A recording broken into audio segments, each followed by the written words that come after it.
Good afternoon and good evening, wherever you are. On behalf of the Department of English, University of Gour, let me now welcome you all to this new session of the online lecture series that we are organizing. Today we are immensely happy and proud to have with us Professor Kamilla Elliott from Lancaster University, UK. Professor Elliott teaches English literature and media and also creative writing at Lancaster University. She is a co-chair of the Adaptation Studies, Association of Adaptation Studies.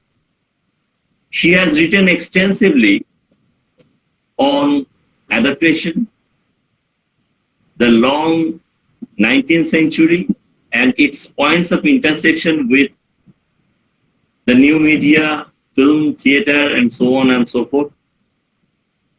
So today she is going to talk to us about unfilmable books. Before I hand over the reins of this program to her, I would like to say something about the unfilmable books and the process of adaptation that is implied therein. We all know that adaptation is a point of linkage between literature and the films, because literature has provided stories for films from the very beginning. And one of the wonders of the last century has been the films, its emergence. We all know when we talk about unfilmable or filmable books, sometimes while discussing unfilmable books, we are amazed to know that those books that we have considered as unfilmable have already been made into films. You know, Wordsworth, while revisiting the River Wye at different stages of his life, found out that when certain pleasures have gone by, other pleasures have taken their place.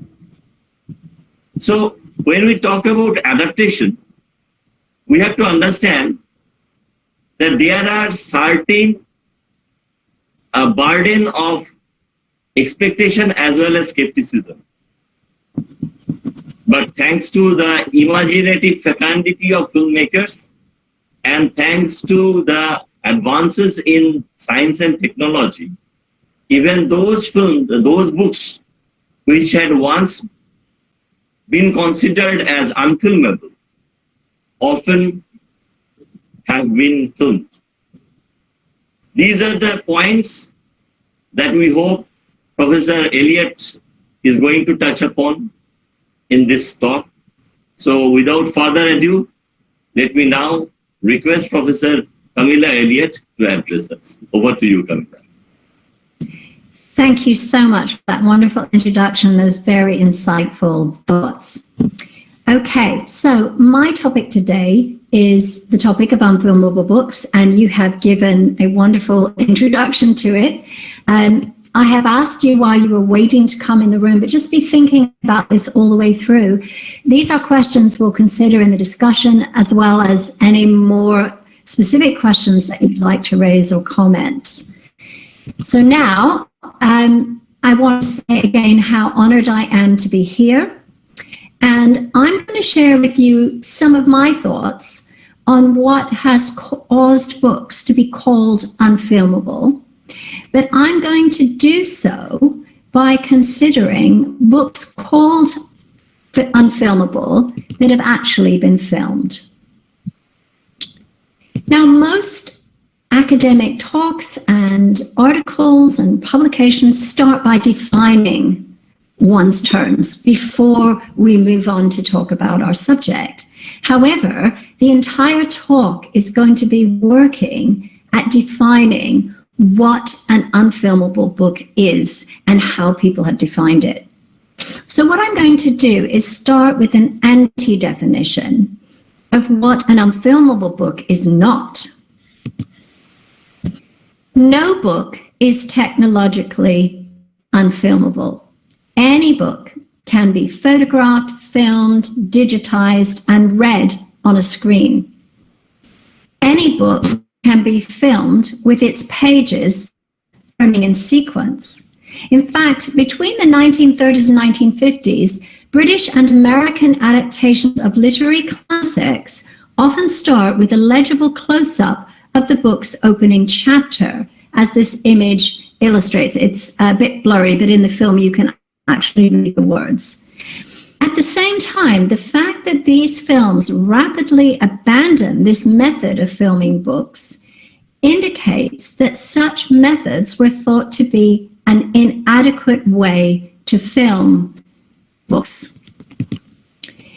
My main argument today is that whenever we speak of unfilmable books, we're not referring to an absolute impossibility, but we're always referring to conventions that resist and sometimes prevent filming books. And the conventions I'm going to talk about, each one quite briefly, are as follows. First, we have legal conventions. Then we also have technological invention, which you mentioned in your wonderful introduction. We have religious, ethical, and moral conventions and industry conventions. And we also have theoretical conventions. And I'm going to talk about each one of these somewhat separately, but what you will find is they often overlap.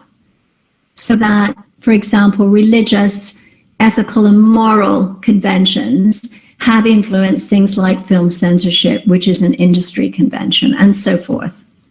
So let's dive in. I'm going to start with legal, because legal conventions actually stop books from being filmed. Some of the other conventions I'm going to talk about don't actually stop it, they just oppose it, as we will see. So, some authors have made their books legally unfilmable by refusing to sell the film rights to their works. These include J.D. Salinger, Don DeLillo, and Thomas Pynchon, and there have been numerous others. In 1957, Salinger explained his resistance to selling the film rights to Catcher in the Rye. He said it's a very novelistic novel. The weight of the book is in the narrator's voice. This expresses some sense that the form and the format of literature and film are incompatible. And this is something to which I am going to return at the end of this talk. If you want to read more about why he resisted adaptation of his books, you can. There's a wonderful story about how he did allow one book to be filmed and regretted it ever after. And there is a hostility in this book to film. Holden Caulfield, his celebrated protagonist, says, "If there's one thing I hate, it's the movies." So we've also thought about technological conventions. A number of films were considered unfilmable before the time of synchronized sound.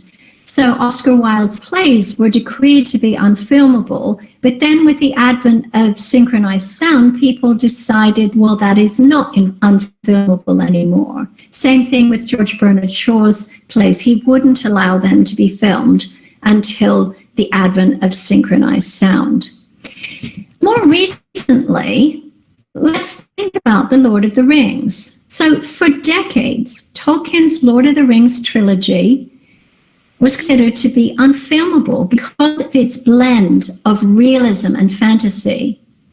And one attempt to film it in 1978 using animation technologies of the day was actually seen to have proved inconclusively that the trilogy was unfilmable. The film was considered not to have actually successfully or adequately adapted the book. However, with the development of digital and CGI technologies, which audiences now accept as both sufficiently fantastical and sufficiently realistic, Peter Jackson's film trilogy of Tolkien's books changed opinions about them being unfilmable. The film won awards from the industry, accolades from critics, and even the approval of die-hard Tolkien fans, as well as reaping substantial financial profits. Peter Jackson has said, "After having completed The Lord of the Rings, I don't think anything is unfilmable." And this would be an interesting point to think about together in the discussion about the capabilities. And if you think CGI digital technologies have limitations that might be exceeded in the future. And I'm sure you can think about other films that absolutely depended on these effects. Another one that occurs to me is The Life of Pi, but I'm sure you have many that you can think of as well. You might also want to think about where CGI maybe fails. So that would be an interesting thing to discuss. It's time to move on to our next convention, which religious conventions and how they feed into other kinds of moral cultural conventions. So now religious conventions have often decreed sacred books to be unfilmable because it is considered blasphemous to adapt them or to try to represent God in any kind of image, say Protestant Christianity, Islam, and Judaism doesn't even like to use the whole word God. They usually put a hyphen between the G and the D. But often what happens is that religious groups do not have enough power to prevent adaptations and filming of these books. And so their protest would be in the form of decrying them and criticizing them. And if you think about other religious adaptations, like the Ten Commandments, there were very few protests against that because the way it was adapted was very mainstream American. Everybody was sort of white and brown-haired or blonde. They didn't look Middle Eastern, and it was a very westernized adaptation. Doesn't mean there were no protests, but there were far fewer. In some cases, a book has already been deemed blasphemous before people try to adapt it. So we have Dan Brown's The Da Vinci Code here, roundly condemned by many Christian groups for changing the story about Christ and having had a son with Mary Magdalene and so on. But the protests got more intense when it was adapted to film. And we need to think about why, and we will do that in just a few minutes. Why do people oppose film more vociferously and vigorously than books? One last thing I'd like you to think about is that no one has yet dared to film Salman Rushdie's The Satanic Verses, which are seen to blaspheme Islamic traditions. And in fact, the fact that he's under a sentence of death means that filmmakers are very leery of adapting this. I'll be interested to see if this ever gets adapted. And you may be able to think of religious conventions in your own country that you might want to bring up in the discussion, and what kinds of taboos, and whether it's censorship or laws or just disapproval, stop books from being filmed for religious reasons or test against them when they are. Now, as we all know, religious conventions are closely tied to general cultural moral conventions. And many religious moral values are often shared by people within that culture that do not necessarily practice religion. So I'm going to give an example of D.H. Lawrence's Lady Chatterley's Lover, and we'll see that there's been resistance to publishing books as well as to filming books. So initially, he published it privately in Italy and France in the 20s, the late 20s. And it wasn't published in the UK until 1960. And then there was a highly publicized obscenity trial that tried to prevent it from being published. Now, it's not just because of the swearing and the sexual scenes, but there was a great deal of opposition to the fact that the book addresses a romantic relationship between an upper-class woman and a servant. So there was this crossing of class or caste that seemed to intensify the obscenity in the book. You'll see that it took a lot longer to film the book than it did to get it published in France, but surprisingly, you'll see that it had been filmed 5 years before it was published in Britain. In 1958, the US publication Time magazine called this novel a nearly unfilmable tale of 4-letter words and high-level adultery. There's still that opposition from Anglophone cultures, and obviously a little nod to the fact that it had been filmed in France, which was seen to be a decadent country. It wasn't filmed in Britain till 1981. Now, these kinds of moral conventions carry into industry conventions in the form of film censorship.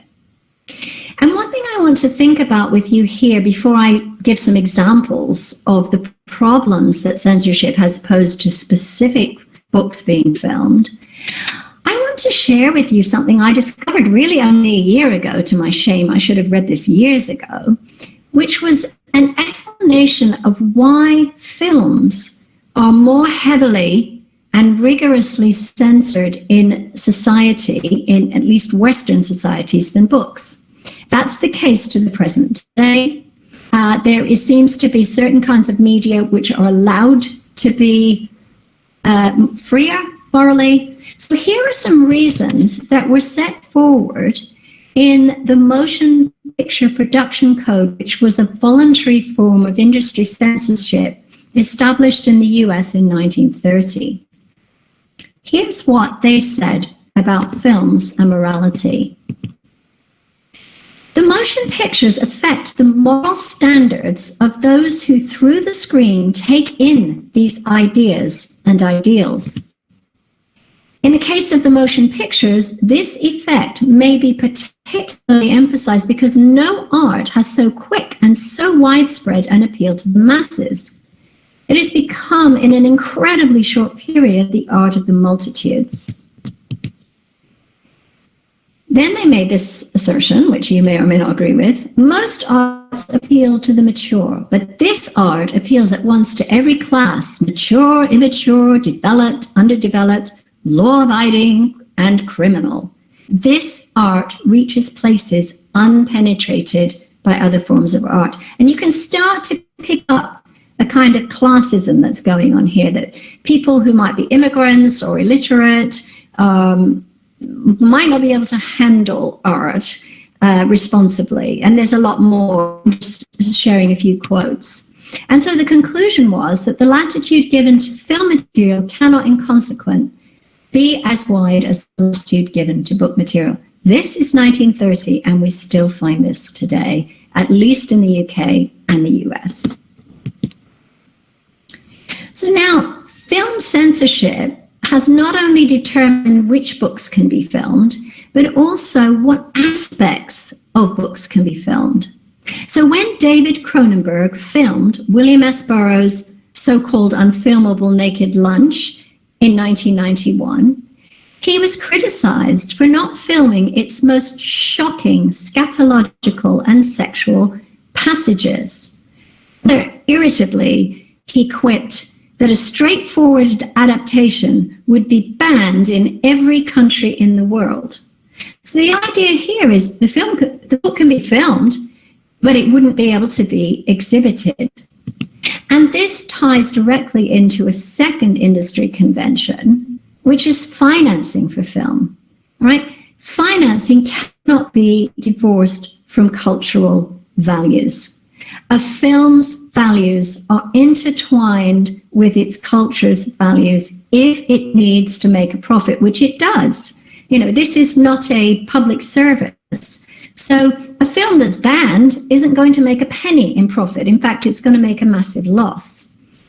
Also, in order to make a profit, a film has to be seen by many, many, many more people than a book needs to be read by. So you can make a profit in the thousands for books, but you can't make a profit from most major films unless you've got millions of people viewing.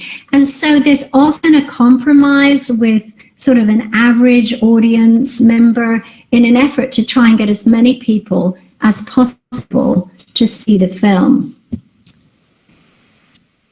There's also the need to get enough people to see it by how long a film lasts, how many seatings, how many sessions you're able to have.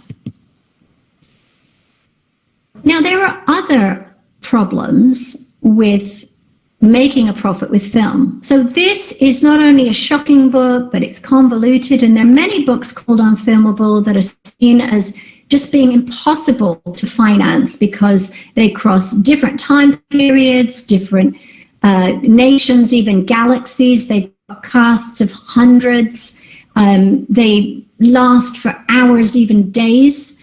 And so David Cronenberg also countered critics of Naked Lunch to saying to film all of it would have cost $100 million, which would never have been financed.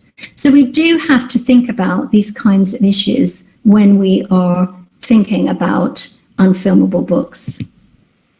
One more point I want to make about moral conventions is how they tie to literary conventions, right? Sometimes the two are really strangely interconnected. Here's the example of James Joyce's Ulysses. Now, it was criticized not only because of its obscenity and sexual scenes, but also because it violated literary conventions of the time. Joyce absolutely rejected literary realism in favor of impressionism, symbolism, and stream of consciousness writing. And literary critics attacked his book as much as moralists condemned its profanity and sexual scenes. In fact, his new literary style was seen to be profaning sacred literary traditions. However, that changed over time as literary fashions changed, literary theories changed, and in 2009, the first edition of this book made a record by selling for $275,000. And here is an interesting place in which we see economic value connected to literary value and moral values not necessarily weighing in as much as they did years earlier. However, when Ulysses was made into a film by Joseph Strick in 1967, there was ongoing controversy. And in fact, even as the Irish celebrated the book as a national classic, the film remained banned until the year 2000. This is the longest ban in Irish film history. Okay, so theoretical conventions. Now, don't fall asleep because these are really interesting and they feed into the industry, and that's going to be my focus. And when I sometimes see theoretical, I'm like, oh, I'll take a nap now, but don't, okay? Because they tie into everything we've been looking at. They tie into morals, they tie into industry, and they tie into some other issues that are going to be brought up that are new here. Okay, there has been a long-standing theory from the late 18th century that the arts should be treated as if they are separate species, and the arts follow sciences in this theory. Applied to film in 1924 by Bela Ballas, there is the belief expressed that every art form has an organic connection between form and content, and so that your particular form will always offer the most adequate expression for a certain certain, if you want to think about words, well, then let's use writing. If you want to think about images, well, let's use photographs or painting. And here's an interesting point that I've heard so many times said by other people, but as far as I know, Balaz was the first. He argued that the adaptation of a content to a different art form, so a story or whatever, a character, can only be detrimental to a work of art if that work of art was good. In other words, one may perhaps make a good film out of a bad novel, but never out of a good one. This idea that a novel has already reached the pinnacle of artistic expression and a film is just going to ruin it. Very prominent still today. It's interesting to me that Alfred Hitchcock, almost all of his films are adaptations. We tend to think of him as an auteur genius, but he generally took sort of run-of-the-mill, ordinary, not bad novels, rather than some kind of novel considered to be high art. So in 1957, George Bluestone revived and continued this tradition, and he argued, following theories that had been applied to poetry and painting, that there were these inherent essential differences between novels and films that made any adaptation of any novel to any film, not just good, bad, as Balaz had said, a terrible thing to do and an awful mistake. So he took these theories about poetry and painting and just slapped them right onto novels and films. So novels are words, films are images, novels are mental, films are perceptual, novels deal with the interior of the mind, films deal with the exterior, novels are representational, whereas films directly present, novels are symbolic, film images are always literal, they can't be metaphoric. And he concluded, this is very near the end of his book, that the film and the novel should remain separate institutions, each achieving its best results by exploring unique and specific properties. Now, I don't know if anyone there has studied Bluestone or is taking a novel film class. He's often heralded as the father of adaptation studies. But if you read his book carefully, he actually tried to destroy adaptation in the 50s. So far from birthing the field, he had this attempted abortion of the field. So now I've written quite a lot in response to Bluestone, in response to Lessing, about these arguments. And I've argued that the medium specificity doesn't really hold for novels and films, at least not in an absolute sense. So books contain images. Many books are illustrated and tended to be illustrated until the 20th century. They contain descriptive, imagistic passages, even when there are no literal pictures. But even more so, films almost always contain words, at least mainstream films. So we have to have a different theory for these mixed media. And also what I found is that this theory isn't just a kind of objective scientific theory. It is absolutely shot through with values that are religious and cultural and legal and moral. So when people write about not adapting, they often talk about it in a rhetoric of bastardy. So an adaptation is a bastard offspring of novels and films. It's miscegenation between two different races or species. And to adapt is sacrilege in the same way that scientists once denounced crossbreeding animals and plants as a violation of God's creation of separate species. It also ties into political discourses, nationalism, prohibition against interracial marriages in the States, or intercaste marriages, perhaps in your culture. So it isn't just this sort of scientific objective theory. It is absolutely laden with other values. So now I promised that the theories would be applied to the actual industry. And one of the things I've been interested to see is how certain directors and also authors give lip service to medium specificity theory in order to make their work seem more special and more remarkable. Most famous of these is Francois Truffaut, who was in the 1950s trying to set himself apart from the most famous celebrated directors and screenwriters in France, who were mostly doing very carefully coded, according to Bluestone's principles, adaptations of literary classic. And they would talk about things being unfilmable. And he retorted, I'm not at all certain that a novel contains unfilmable scenes, and even less certain that these scenes described as unfilmable by my rivals would be so for everyone for me, right? So he's, and he made a point of proving this in his films. He went on to say, no literary work, not even Moby Dick, is unfilmable when it is adapted by, quote, distinctive directors possessing wisdom and intelligence, technical skill, conceptual creativity and mastery, and that extraordinary white heat that fuels the nature of creative expression, which erupts somewhere beyond the realism of safety and reason. Now, I am not mocking his films. I think they're brilliant. But I do feel he's protesting a bit too much, because my research shows that there aren't these distinctions between novels and films, at least not as rigidly and as solidly as theorists have maintained.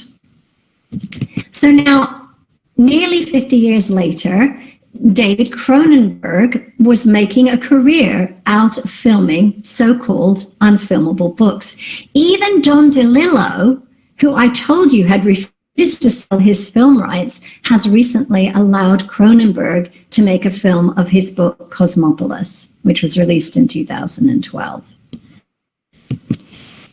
So David Cronenberg starts out with lip service to medium specificity theory. I have to say that for me, all books are unfilmable. I have a very high regard for prose fiction and fine writing. So he's saying I'm not a buffoon who doesn't know about high art. And he gives this lip service as two distinct media, film and books, are completely different. However, in other statements and in his actual practice of adaptation, he propounds a very different theory. And one of the things I'm thinking about, and it's in my recent book, is the way that practice generates theory and ideas. But I'm going to turn to an actual interview so that it will explain to you what his theory of books and films actually really is.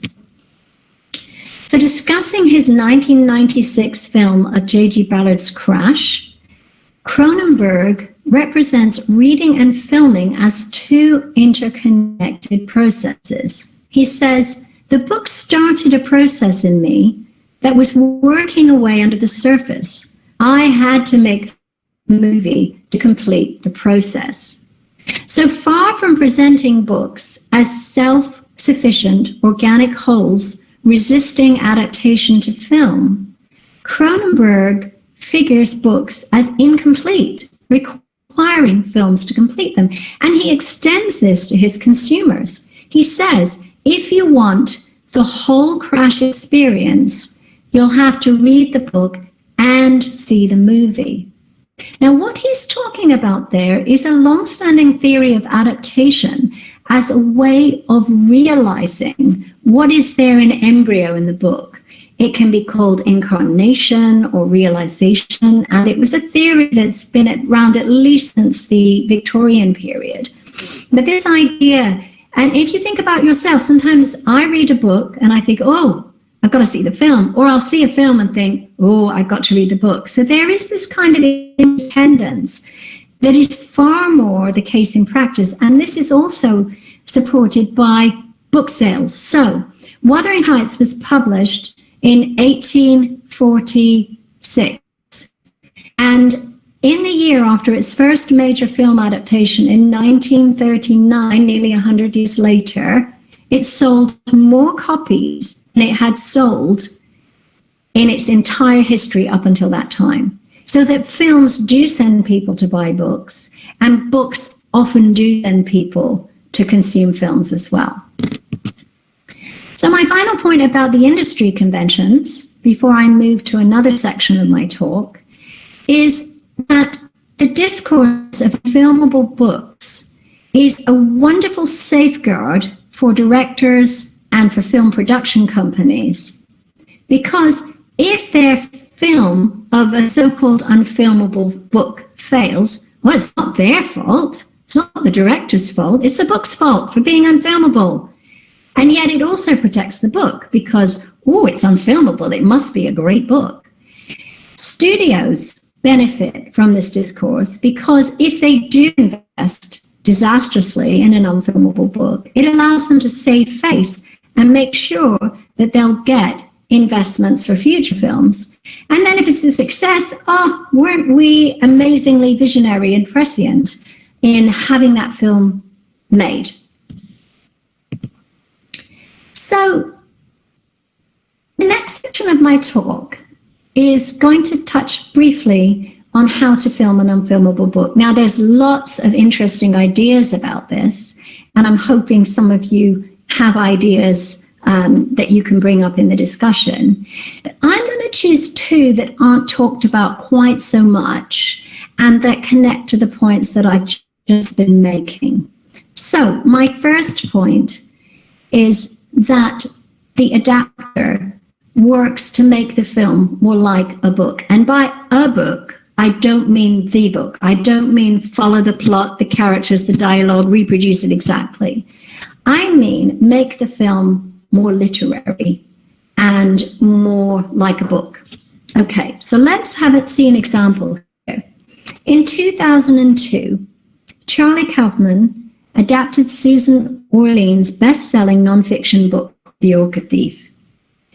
Now, for most of the film, we see Charlie Kaufman, the screenwriter, who's played by the actor Nicolas Cage, trying and failing to write a screenplay for the film. And we hear the character explain why he thinks this book is unfilmable. It doesn't have a structure, it doesn't have a compelling central character, it lacks exciting events, it is all over the place, leaping back and forth from Victorian orchid hunters to contemporary orchid heists. And it's written in a high-flying, sprawling, what he calls New Yorker style.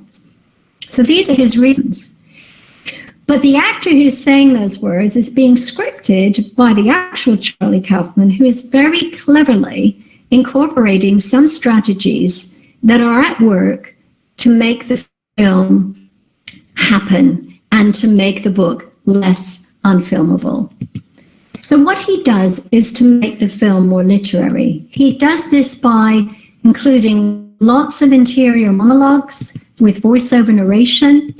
He uses a self-reflexive style where he's always thinking about writing and writing about thinking, which is a very sort of postmodern literary method. He is rupturing linear time, although there is a thread that runs through because the film has to have it to be a mainstream film. It's also leaping around historically. And he has some very clever moments where he's having a fantasy, but because it's filmed in exactly the same way as you do a real scene, there's no or changing the colors or making it blurry. It's just filmed exactly the same way.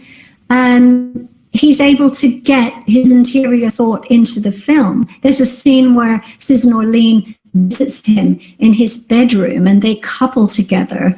And then it ends and you realize he's been fantasizing about her. She didn't actually go there. But it's a wonderful metaphor for the book and the film, mating and this kind of infertile experience with somebody who's struggling to make an adaptation birth from that mating of the book and the film. There's something else that Charlie Kaufman does which is really interesting. He absolutely refuses to allow the book to dissolve, and it's in the film almost all the way through. It is read and reread, it's held as an object, it's annotated, it's highlighted, it's narrated in voiceover, it's interpreted and analyzed.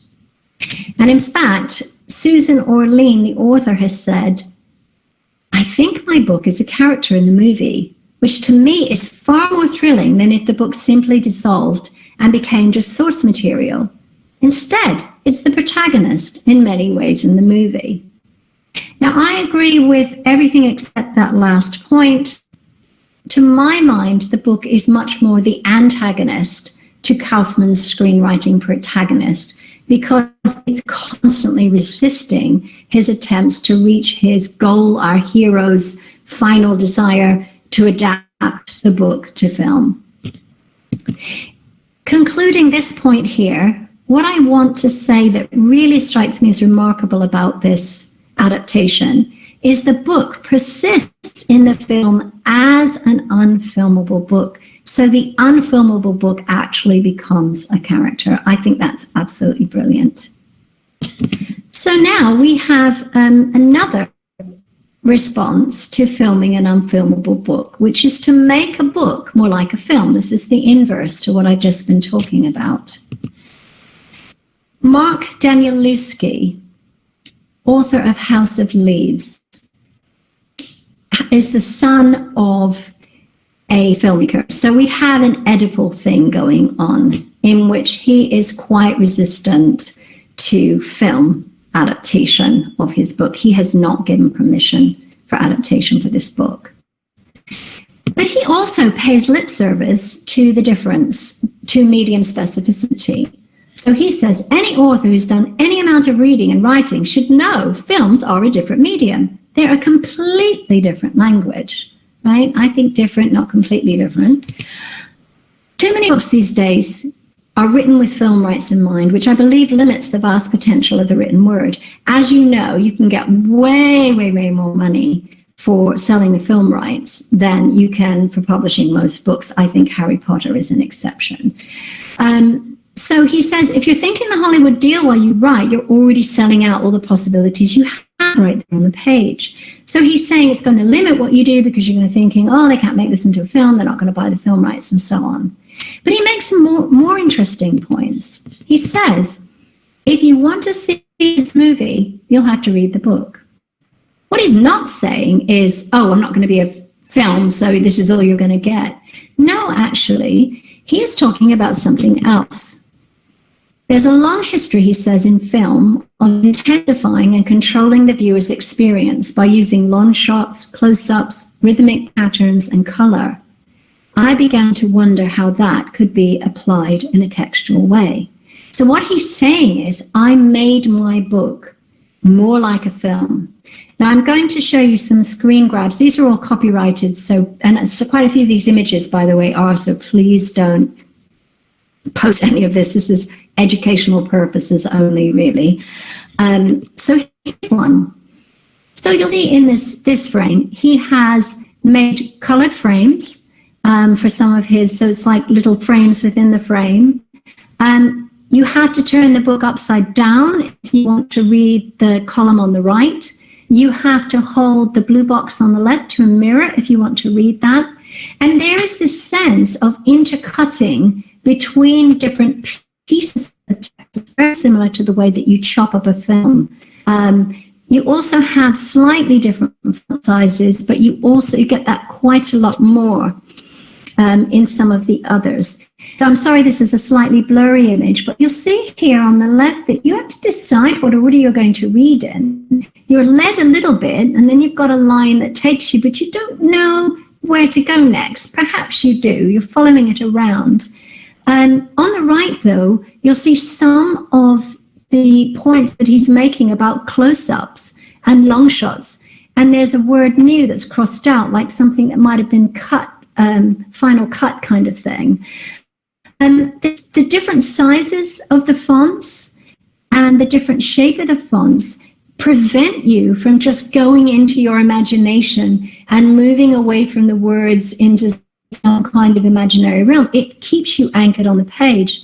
And at the bottom, he's made a kind of picture out of the letter P with an emphatic full stop at the end. One more. Okay, so here again, you mentioned repetition. So you see the word forgive, and it is highlighted and emphasized. Forgive, forgive, forgive. And it's the large letters are like close-ups that are pulling you to look at it and having it stand out from the surrounding words. But then, intriguingly, there's also this incoherent writing where forgive does emerge, but there are all these other words that are on top of each other and become almost illegible. To me, what that reminds me of, there's so many things in film that we don't have time to actually analyze as it's flowing by. So many details. Okay, so I'm now going to move to the final part of my talk, which is to think about two discourses from the discourse of unfilmable books.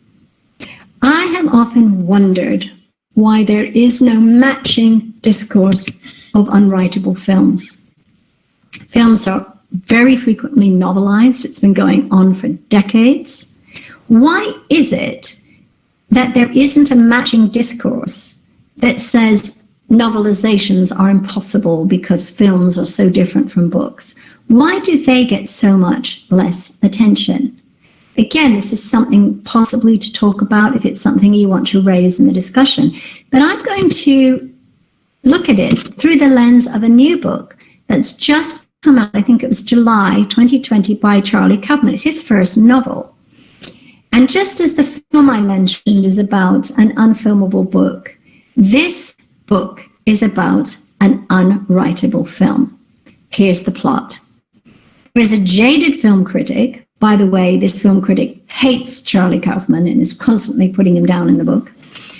And he discovers a film that was made by an elderly man that took him 90 years to make, and it takes 3 months to watch. So the critic starts to watch it, but the man dies in the 3-month period. Before he dies, he makes him promise, destroy this after you've watched it. I don't want it to be seen or released or anyone else to know about it. But of course, this critic is determined to show this film to the world. However, because the film is made from silver nitrate film stock, which is what they used in the early years, it catches fire in his car and it's destroyed except for a single frame. This critic is furious, but he's determined he's going to bring this film to the world by writing a novelization. He has an eidetic memory. And he hires a hypnotist to help him try to remember what the film was about, but he can't. So this is a book about an unwritable film, a film that cannot be novelized, that refuses to be novelized. And finally, I want to think with you about another missing discourse, which is unreadable books. One of the things that strikes me about most of the films that are declared to be unfilmable, obviously except for the ones that are prohibited by law, is that all of them are difficult to read in one way or another. They're either treating horrifying, repulsive, often censored, repulsive, scandalous subjects, or they're very weighty, they're very long-winded, abstract, convoluted, complex, constantly making allusions, and so on, and excessively long. And very often, I think, when we talk about unfilmable books, we are talking about books that are hard to read, if not impossible to read. I mean, I think of books that I have, been called unfilmable, and I will confess to skipping passages like the whaling passage and how you render a whale into blubber in Moby Dick. Apologies to those of you who think that's the best part of it. I just sort of skip over it. Parts of The English Patient, skip over that. And so I want to give you one final case study here to think about this a bit more.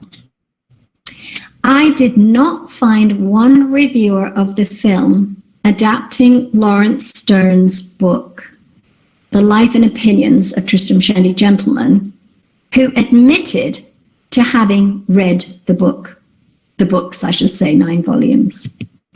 Roger Ebert confessed to not having read it. I started reading Lawrence Stern's The Life and Opinions of Tristram Shandy Gentleman in 1965 and intend to finish it any day now. That is true, and also a joke, a small one, involving a novel about procrastination. Right, so 1965 to 2006, that's 41 years.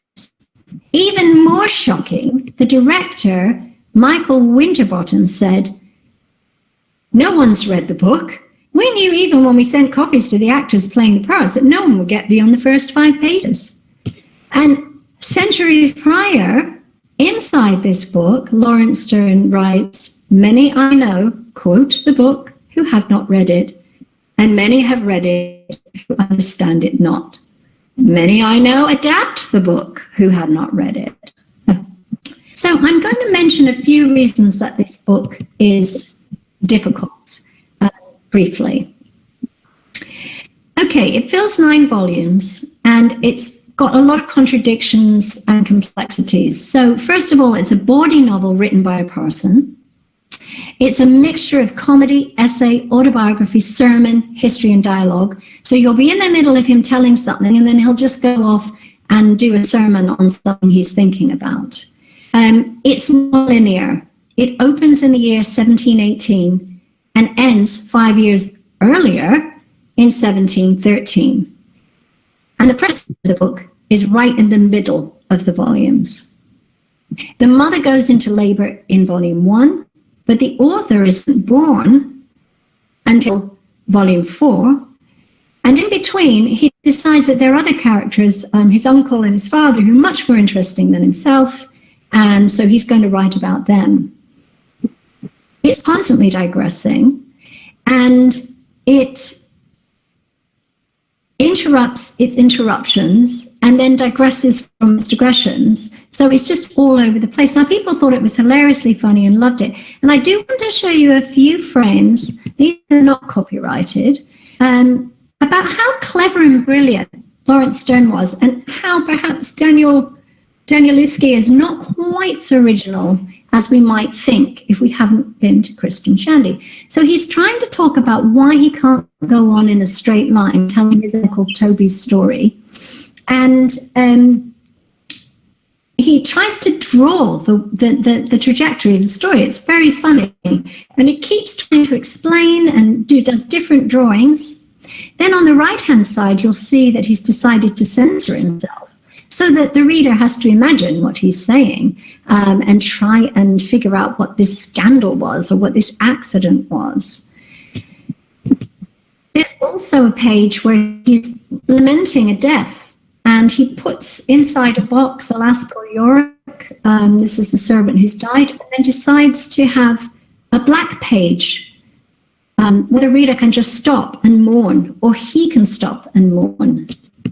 Then he's trying to describe this beautiful woman, the widow Wadman, and he decides, well, your imagination's probably better than mine, and you'll have your idea of an ideal woman. So he leaves this blank place for you to write your description of this woman. Again, it's just brilliant and innovative. And then finally, this is baffling, the moral of the story. He says, if you want to understand this book, read, learn, here it is, this marble picture. This is almost like an abstract painting, and each book was printed slightly differently, and so it's different in different books. And he says, here's the answer. So he has sort of turned it into an image without words. Okay, so I'm going to conclude now, and I'm going to conclude with this point. If by unfilmable we really mean unreadable, then the whole discourse of unfilmable books calls into question literature as much as, if not more than, it does film. The filming of any book begins with its reading, as Cronenberg tells us. So the next time we think or speak about an unfilmable book, let's consider what it tells us about reading that book, as well as about filming it. Thank you very much for listening. I will stop sharing now and let's see if that works. Here we go. I'm going to stop presenting. Thank you, Professor Kamilla Elliott, for such a brilliant presentation. It was really nice. It was really nice listening to you. And you have pointed out certain features about this entire discourse about filmability and unfilmability. And you have also brought into the mix other issues like readability or the reverse of it. So without further ado, let me now throw this session open for questions and comments, discussions and observations. So the audience is now free to ask questions or share their observations. And my colleague, Shoipendra Banerjee,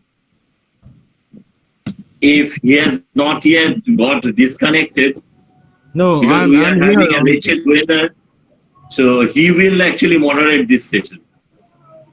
Yes, Somit, I'm here. I'm ready to, pass on the questions to Professor Elliott. What I'd like to say too is I've got the chat window open. So if people want to write things in the chat, then that's absolutely fine.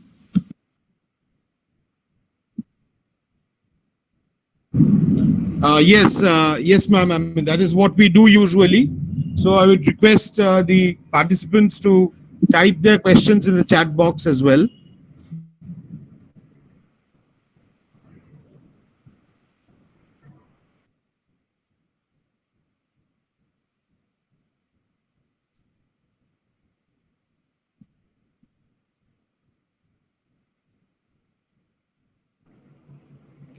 There's no question as of now. Ma'am, I mean, just to start. Yeah, if people just want to take a bit longer to type, that's fine. I did prepare a little postscript that might stimulate some discussion. That would be nice. I could, first of all, just ask you, because I'm not as familiar with your culture and your country as you are, whether these discourses of unfilmable books are similar or whether they're quite different in your country, and what kinds of books written in your nation and your culture and your language. Okay, there's a question there as well. So if people want to type something about your own culture, your own country. I mean, I did study the films of Satyajit Ray, which tells you how old I am. And I know there are many more. I'm teaching Banshali's Ram Leela for a Romeo and Juliet adaptation course. And I'd love to hear anything about that as well. So anything anybody wants to type, I am going to respond to this question here.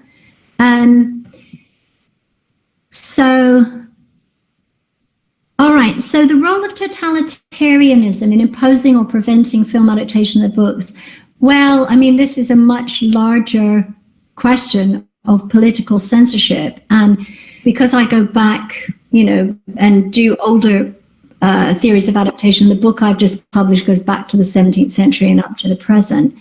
It's unfortunately something that goes on everywhere. And one of the things I remember being really more struck by was that in Shakespeare's day, they were far more likely to censor criticism of political figures than they were slightly dodgy religious points. And I mean, I think it's something sadly that is going on in the United States now. I don't want to get too political. I'm an American citizen. But just attempts to try and stifle free speech by calling anything critical of the powers that be fake news and getting people to parrot that and repeat that. So obviously, personally, I feel very sad when art, because I'm like a champion for art, gets censored. And yet, sadly, I recognize that this is a long-standing feature of unfilmable books. So if you have something you'd like to say, Selim, I would just keep typing. Yeah, thank you, ma'am. Yes, I'm Dr. Shomipendra Banerjee. I belong to this department as well. Yes, Salim's question was very pertinent. And the thing that you are also referring to regarding our culture, I would say, I mean, things are more or less similar. And there are several factors that have led on to the idea of unfilmability, or for that matter, unreadability. I mean, since I am interested in the theater, I was going through, for example, if you look at Usha Ganguly, one of our leading women theater directors, her Hum Mukhtara, for example, and other works also have been adaptations from literary and memoirs of women primarily.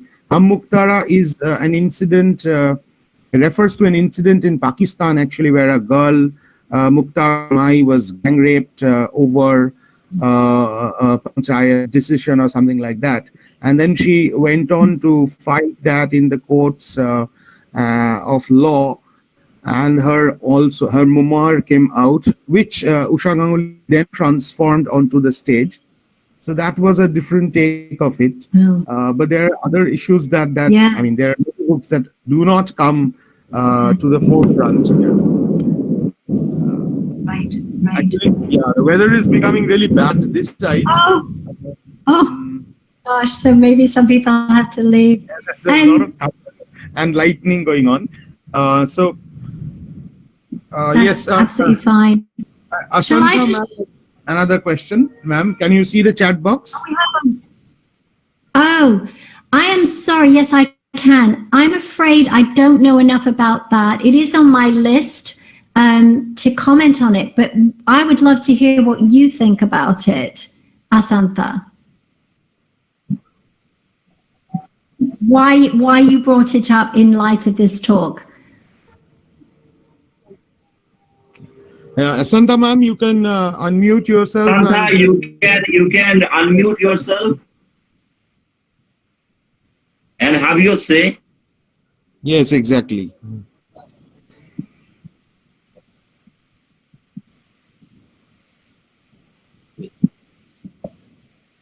Anyway, Amida, I think she's having some issues. I'm sorry, I just don't feel I have enough expertise on that to really have anything. It's one of the ones on my list to study in more detail and depth. And when I used to give a longer version of this talk, it appeared in my slides. So something about, oh yeah. Well, Madarima, thank you for that. Okay, because it's a very famous book that's not been able to film. You know what, I do have some notes on that I made about 7 years ago. And I'd be happy to send you an email with what I wrote down there. I'm sorry it's not coming to mind, Asantha. J.R.R. Tolkien's Middle-earth Adventure. Well, this was a question I thought might be more general, which is, many people have a sense that digital technologies will allow gifted filmmakers and animators to adapt just about anything. It still has conventions because, there's certain things we don't accept as realistic and certain things we do. It certainly reduces the budget. Films even like Titanic, where they digitized a lot of the news, the incident, sorry. But yes, I hope that happens. And it will probably depend a bit on who's got the rights and that sort of thing.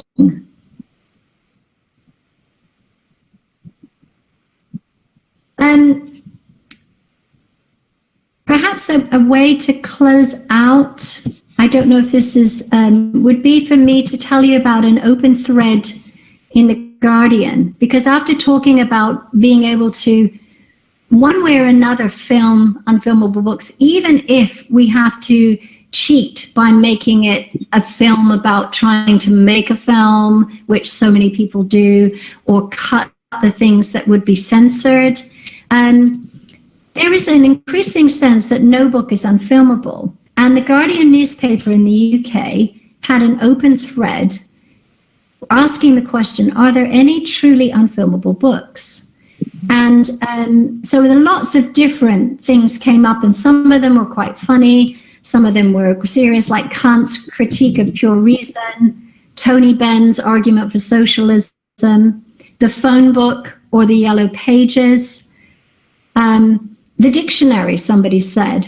But there was a lot of witty exchange, because in response to the person who said the dictionary was unfilmable, somebody replied, the dictionary makes a good murder mystery. Turns out the zebra did it. And somebody else said, the dictionary, easy. Use only the rude words and make a steamy erotic thriller. And then, as a kind of final point to make, a lot of people used the unfilmable books that have been filmed as actually proving that they were unfilmable. So one critic said, anything by Dan Brown is clearly totally unfilmable, as has already been proved twice.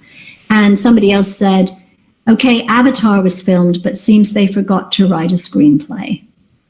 So, okay, so we have another question. The artistic perspective. Yeah, I mean, I think that artistry has often been at the core of these discussions, although increasingly now things like morality and cultural conventions are coming into play. Often people feel that films of unfilmable books have been really unsuccessful and lacked artistry because trying to adapt the book on its own terms rather than in cinematic terms has compromised it. So the film that was made of Moby Dick in the 50s. And so I do think that you do have to think about the artistry and the artistic perspective as the quality as well as the quantity. So I've got another good question here. Antoine Artaud considered theory independent of text when it comes to film. Well, this is probably a bias on my part because I do work in a literature department and I have approached film very largely through literature.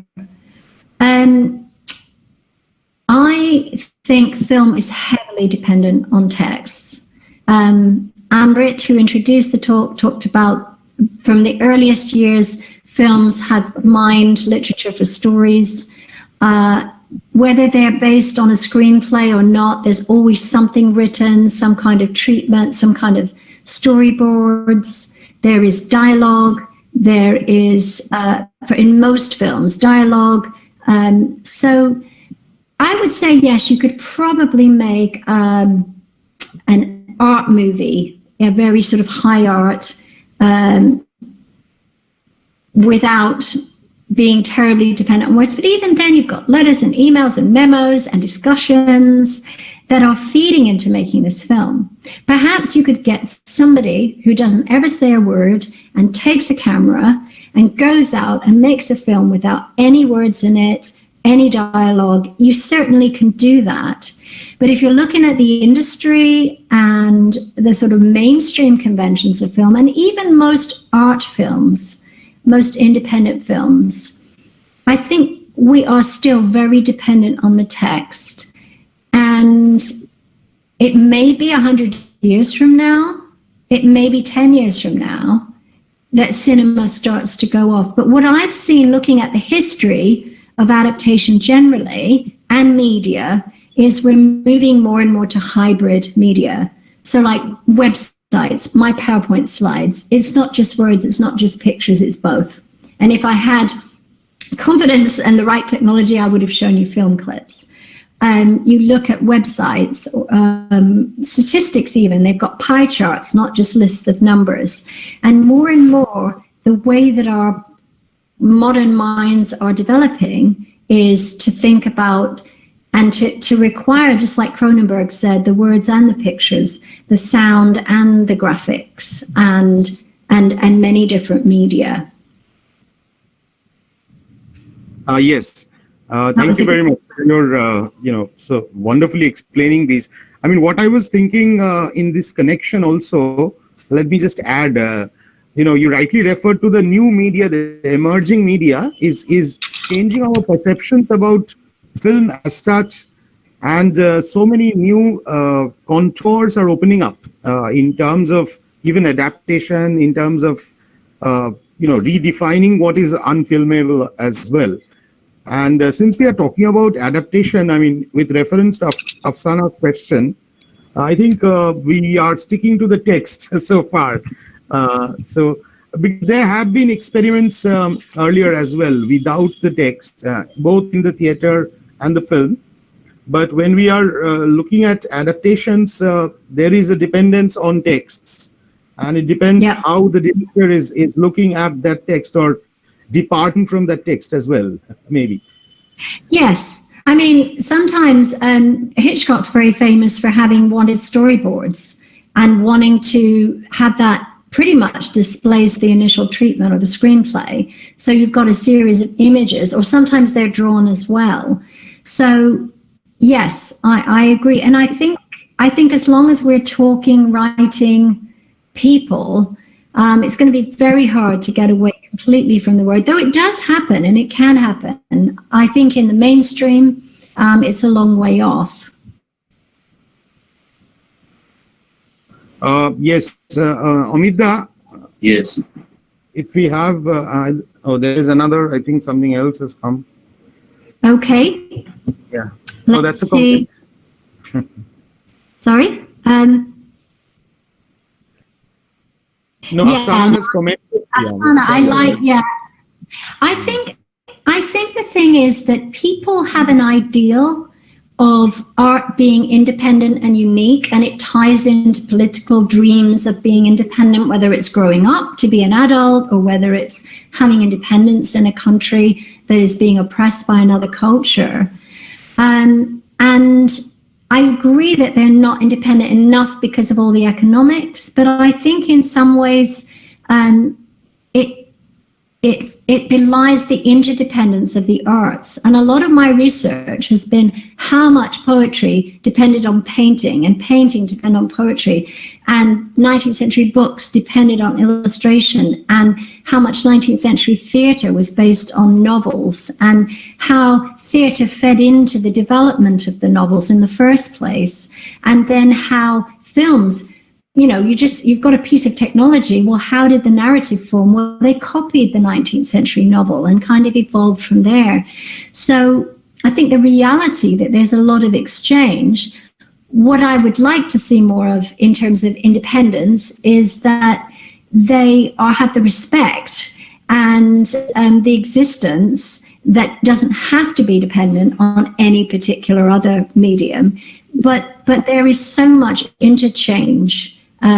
So many of the same stories get circulated across different media so many times. I mean, there are hundreds of adaptations of A Christmas Carol, well, maybe 100, and then thousands and thousands of Shakespeare. So we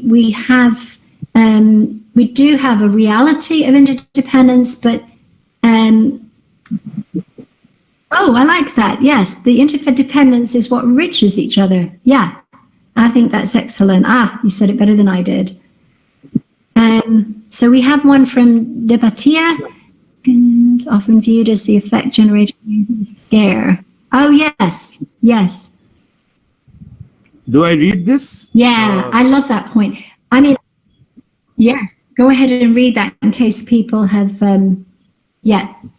Okay, so Debadito's question is, in case of films intending to scare the audience, the effect of terror that is often viewed as an effect generated from making the viewers feel the scare instead of showing it directly, whereas in your face horror has generally been understood as something with an inferior kind of scare to offer. So are scary things therefore better kept as unfilmable if the effect of the scare is to be produced in a subtler manner?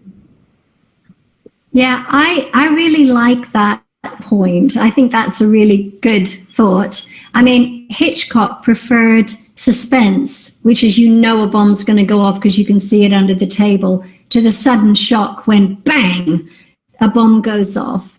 And I mean, one of the things I think in film that is much scarier than seeing something horrible, especially now when we're a bit jaded, is not being able to see it all. So being in the dark and not being able to see in a medium that's very primarily about singing, I find that really shocking and scary. Now, I have just quickly found my notes about Blood Meridian, all right, which I think is a fabulous example, and I should put it in my next talk, Asantha, because it combines so many features of the Unfilmable that we were talking about. So it does feature God and Satan. It features incredible violence and suffering. It's got this huge, it's got a number of things going against it. And there have been attempts to film it. I just pulled up this article here about, this article was dated, let's see when this was. 10 years they've been trying to develop this film, and it's just not going anywhere. And I think a really good point is made here, is that there's just so many different things. Blasphemy, how do you represent God in a way that, even if it's not considered blasphemous, people will go, oh yeah, that's God. How would you do that? And this tremendous kind of violence and sadism and so on. I think that's a really good contribution that you've made to our discussion, and I'm going to put it on my slides for next time. Oh yes, Bird Box. Yes, I saw that with my son last summer. Yeah, I think that was genius. What's happening there is that you're identifying with the character who is trying to rescue the children, and also the characters who are being killed and destroyed by this unseen.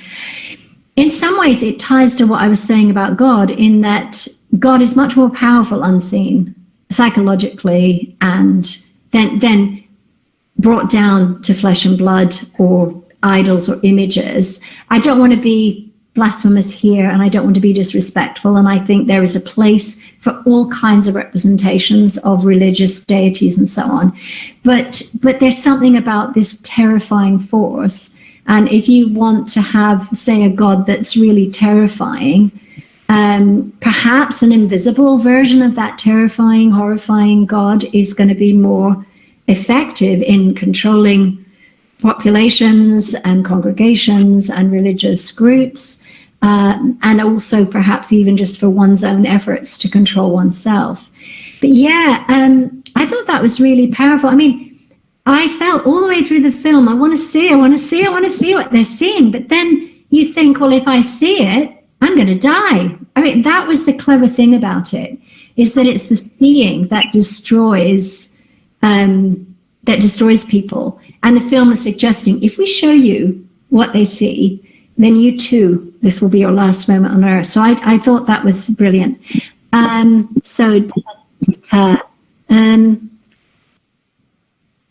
Yeah, you know, I think it's much easier to film evil than it is to film pure good. Because I've talked a lot about Jekyll and Hyde in this regard. There are so many different films of Jekyll and Hyde where evil gets adapted to whatever people think of as evil at that time. So perhaps foreigners, perhaps racial others, perhaps women, perhaps, I don't know, just other kinds of things. So, but I think it's really difficult to represent good. And William Blake said this about Paradise Lost. He said, why is Milton's Satan so amazingly exciting as a character, so wonderfully compelling? And why does God seem rather pompous and boring and dull, irritating and even alienating? And he said that Milton was of the devil's party without knowing it. But this idea that it is easier, at least in fiction, to represent evil in a compelling way than somebody who's just, because often good is defined as the absence of evil.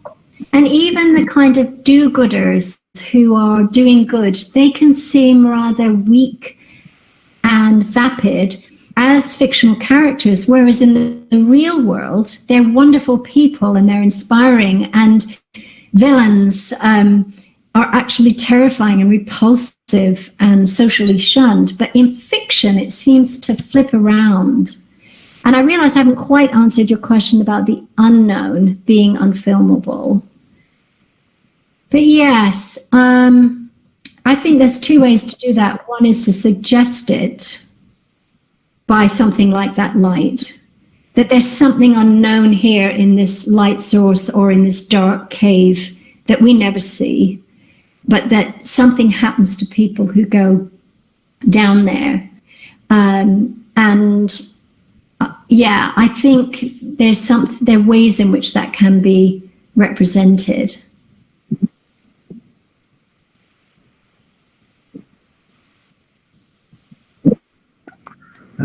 Yeah, thank you, ma'am. This was really a very enriching discussion. Thank you. I don't think great there are. questions. Yeah, I don't think there are any other questions right now. So, Amita, in that case, I will have to sum up the session now. You know, because Kamilla, you were talking about the Indian film industry scenario and how the discourse of unfilmability, whether it is the same here or not. My colleague Shomipendra has made certain points. I would like to add to them. For example, you were referring to Satyajit Ray's films. Even the classic Pather Panchali was considered unfilmable by many prospective producers, and that was the reason why they had to go from pillar to post to get this project off the ground. And you know, there is also the question of the religious convention and religious censorship, because of which certain texts by controversial writers like Taslima Nasreen, they are considered to be, just like your Salman Rushdie also, they are considered unfilmable. Okay. And you know, so far as Ray is concerned, even the abortive film project that he did not ultimately pursue about a beneficent life form from the outer space, which ultimately turned out to be money spinner in E.T., for example. E.T., yes. Yes, that is also, Ray considered it as unfilmable. This life form from the outer space. He did not ultimately pursue this project. So this discourse of unfilmability is very much there in Indian context as well, or in the subcontinent context. Yes. So I would like to thank Professor Elliott for not only giving us such a wonderful presentation, but also for answering the questions that have been put to her. I hope to hear from her in future as well. But the fun does not end here. Dear friends, the attendees, I would like to invite you all to the next session of the online lecture series. On September 19, Raymond Jean Fontaine is going to talk about the cultural renewal that succeeds even a disaster like AIDS, the AIDS pandemic. And he is going to talk about the gay theater in the United States. So I would like to invite you all to that session. And with this, we come to the end of this session. I must thank the audience for being here. Even though we are having a wretched weather at our place, you have stayed with us, and thank you for that. And I would also like to thank Professor Elliott for being with us today. Okay, with this, we call it a day. Thank you. Thank you, everyone. Thank you. Thank you for having me.